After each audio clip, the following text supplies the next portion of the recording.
Hello everyone, Tactical here, got another very scrappy replay here. I was playing as the Vampire Count versus, once again, Nurgle's PA, this time playing as the Empire. I was going with a bit of a Strigoi-themed rush, a bunch of crypt horrors led by the Strigoi Vampire Lord himself on the Terrorgeist mount, coming in with Power Stone, Opal Amulet, the Ghoul King of Usharan, providing himself with a bunch of self-heals. Other than that, Invocation of Nahag, Gaze of Nagash, Command of the Unliving for the Crypt Ghoul summon, and also his usual self-healing abilities, the Hunger, the Regeneration, keeping him alive in the middle of the fight. For the rest of the army here, a bunch of zombies supported by some grave gods. One of them, the Stonesman. One of the zombies are also Regiment of Renown, the Tithe, basically having a little bit extra HP and melee stats as the regular zombies. Also some physical resistance as well. At the back there, a couple skeleton spears, and in the skies, some fell bats. Hero support will be a White King with only Scabscraft as the abilities and items, and then a Necromancer on a Unholy Lowstone Corpse card with Forbidden Rod for that extra magic regeneration.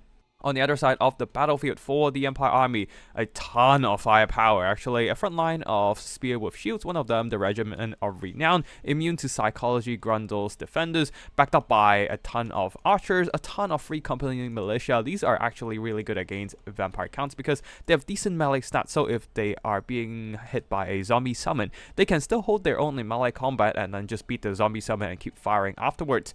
The same goes for low-tier light mobility like Fellbats and Direwolves, which are the Vampire Count's main disruptor. They'll also struggle to shut down these militias. Other than that, some roll out of Griffites to protect all these firepower, and also one single silver bullet here for some solid armor piercing to make up for the sheer amount of non-AP missiles, leading the army Balthazar out with only final transmutation ready to do some block punishing or simply character sniping with that direct damage. There's even more mobility in the front there, with the Knights of Blazing Sun supporting two Outriders. The projectile spread on their repeating handguns might be quite frustrating, but it is still no reason to underestimate the effectiveness of their spray and pray method, especially when they're aiming at larger targets like the Crypt Horrors or the Strigoi King on the Terrorgeist. Anyways, that's it for the army builds here. Now let's get the action going and let the battle begin. Let's start the battle with some fast forwarding because we are the Vampire Counts and we are slow, especially with the zombies. Outriders using their speed to try and do some kiting, skirmishing, whittle down the Crypt Horrors and whatnot, but as you can see, not a whole lot of success, even against some more static targets. I assume the Necromancer, they're just not landing that many hits due to their missile spread. Most of their shots are missing. While at the same time, the Strigoi Vampire Lord moving up to the flanks of the Empire position, dropping a massive Gaze of Nagash there, dropping those Grundle's Defenders down to half health, and will be approaching the Empire formation even closer, dropping a breath attack from the Terra Goose mount, whittling down those Free Company militia.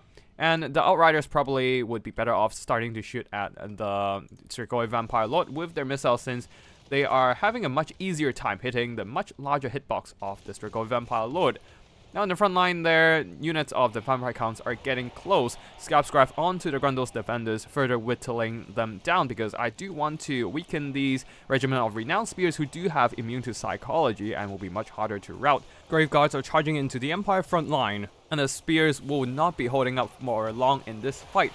Strigoi Vampire Lord though do have to be careful because the Outriders do have their eyes on their prize, aiming down the Strigoi Vampire Lord, and you can see their shots are landing a bit more consistently, shooting at the wing flaps and the just bigger Terrorgeist model in general, already getting chevron and earning back their value. The rest of the undead infantry are closing in, trying to duke it out with the Empire Spears and break through the State Troop defenses. Spears will be holding them back on this side here, though I am breaching the middle with the Crypt Horrors. The problem is that there is a massive kill zone in the middle where all these Free Company militia who are free to fire can just turn around and focus fire my more expensive units. And they're doing exactly that, shooting at my Strigoi Vampire, shooting at the Crypt Horrors. The archers are dying, but they're just buying more time for their Karmas to keep shooting. Roll out of Griffites are also charging in. The silver bullets though being tied down by the Crypt Ghoul summon, they probably won't be holding on for long here, getting absolutely smashed by these damage dealer infantry. On the far side, I am pushing in the zombies trying to screen off the Outriders, but they will just get kited. Overall, I'm feeling relatively okay here as I'm dismantling the Empire frontline and trying to breach into the backline missiles. I'm getting through the enemy frontline relatively fast, and now I'm going after Balthasar Geld with the Strigoi Vampire Lord. I do have to be careful though, because the Royal Order of Griffites are nearby, and they might actually tie down and beat up the Strigoi Vampire Lord. Felbats are being sent to silence the Free Company militia in melee combat. The problem is that they're quite fragile, not a lot of armor, and the Outriders, Free Company militia, whatever that is, still free to fire, are absolutely annihilating them with their Crossfire. The kill zone is still there. A lot of these Free Company militia are holding on just fine. Even if the zombies charges against them, they have decent melee stats, 25 plus melee attack and 25 melee defense. Versus the single-digit melee stats of the zombies, they're more than enough to hold their own against my vampire undead chaff. Knights of the Blazing Sun are also charging in, absolutely obliterating my Crypt Horrors on this flank, by the way, with their fire damage versus the fire weakness of my Crypt Horrors. So there are only some Grave Gods and zombies left on this side, which are being held back by the Spears or the Free Company militia. Now another final transmutation, this time the regular one. There was an overcasted one earlier, definitely building up a lot of damage onto my Strigoi Vampire Lord. He is still relatively healthy simply because he has so much regeneration potential there, keeping him alive despite all the damage he is taking right now. But overall, balance of power is still relatively equal. The problem is that I'm just losing a lot of my mobility, losing my monstrosities, and there's not a whole lot of options to shut down the Free Company militia anymore. So my best bet right now is to send in the type, send in the Grave Gods, send in the Sternsmen, most importantly. Trying to cleave through all the enemy infantry and cavalry who are just acting as some really tough speed bump from my melee blob here, buying more and more time for the Free Company militia to dish out all the damage they need. Let's see how much value they got so far. Not a whole lot of damage on this Free Company militia, but I assume some of them has earned back some damage. Yeah, some of them has earned back some decent value so far. They're also dirt cheap, so they're almost earning back their cost, and they still have a lot more to give. Grave Gods on the other side are almost done with the spears over here. This is the second unit of spears they're dealing with. Now they can start charging at the enemy Free Company militia once again. But here comes the Royal Order of Griffites and Knights of the Blazing Sun recharging into them. Another final transmutation from Balthasar Geld here.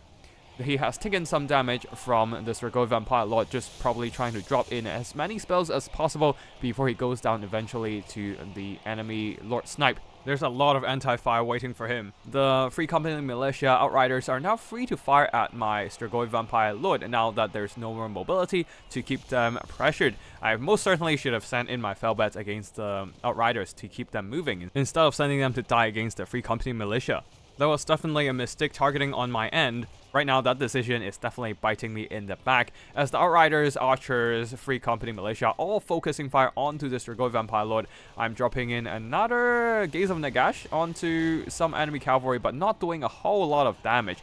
Yeah, quite a few mistakes on my end, and the Strigoi Vampire Lord decided to dive down onto the Free Company militia just to keep them occupied, and then these tattered Grave Gods can maybe come in and finish them off. On the far side there, the Sternsmen and the Type are breaking through finally through the enemy defenses. After all this time reaching the backline of the Empire army. They should be able to cut through the Free Company militia, no problem, but that will take them time. And time isn't exactly on my side, as more and more damage coming in from the Archers, Outriders, and whatnot. One of them already getting some ridiculous value, shooting the hell out of my Strigoi Vampire Lord. So a lot of damage has been dealt to the Strigoi Vampire Lord, who is now being heal capped. Another scab scrap onto the Free Company militia and the Archers, whittling them down. The problem though is still on my Strigoi Vampire Lord, who has stopped healing due to the heal cap issue here.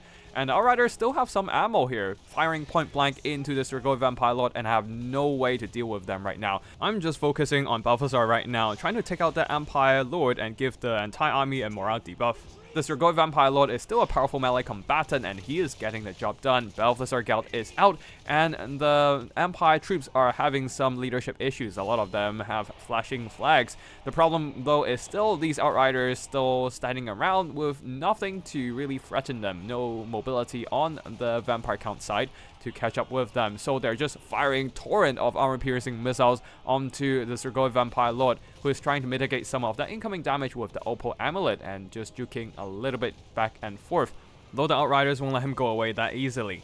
Royal Order of Griffites charging into the Tithe there, doing some nice damage, though the Sternsmen are still holding on strong. they're trying to maybe duke it out with the Outriders, or are they trying to go after the routed archers? Probably the archers here, as they're just moving past those Outriders. And the Outriders are quickly bailing out of there, using the Knights of the Blazing Sun instead to occupy the Sternsmen, as now the Outriders are freed up to go after the fleeing Strigoi Vampire Lord. Dropping a Gaze of Nagash onto the spears, definitely a big mistake here, should have used it on the Outriders, as they're now launching hundreds of bullets, filling up the Terrorgeist with hot lead. And the Strigoi Vampire Lord down to the last 300-ish HP. I think that might be the end of my Vampire Lord here. Another volley of these brutal Outrider volley, the repeater rifles, finishes off my Lord. And now balance of power is against me, as the Sternsmen, all these remaining vampire units are suffering a little bit of a leadership issue now that their lord is dead.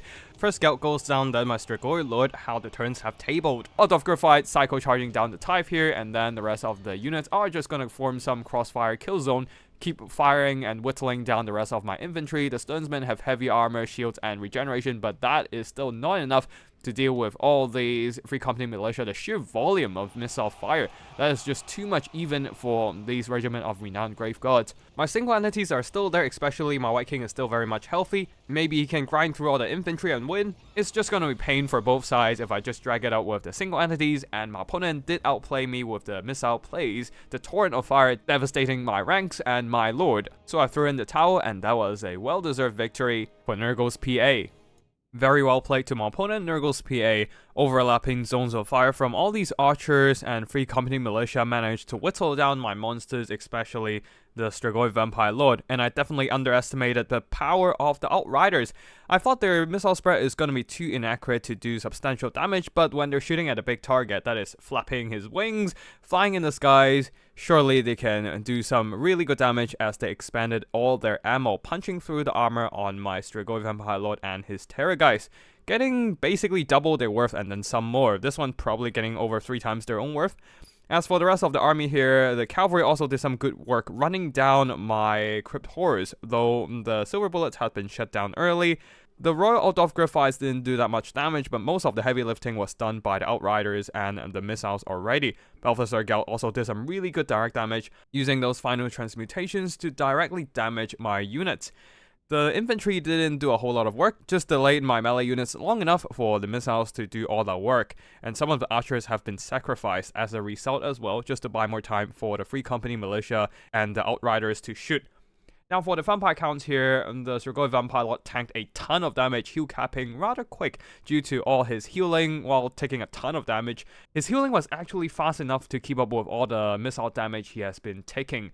As for the infantry here, unfortunately not doing a whole lot for me, as they were just stuck on enemy cavalry and infantry, while the Crypt Horrors getting absolutely obliterated by the enemy sheer volume of bullets and a little bit of arrows as well. The Grave God did some okay work here, but unfortunately just got delayed too long on the enemy spears and by the Knights of Blazing Sun as well, not getting into the Free Company militia and archers in time, while the Felbats just, well, died on the enemy Free Company militia. Similarly, the Skeleton Spears not getting a whole lot of work done as well. I only basically had the Necromancer and the White King surviving in the late game, and I feel like there's no point in dragging it out by trying to grind it through with the single entities, especially when there is a bunch of Free Company militia that would just be shooting them at the back and kill them off. I hope you all enjoyed this missile screen of an Empire army versus the Vampire Count Strigoi themed rush. That's gonna be it for today. If you want to see more Total Warhammer multiplayer content, be sure to like this video and subscribe to my channel. Thank you for watching, and I'll see you in the next one. Tactical Lich signing out.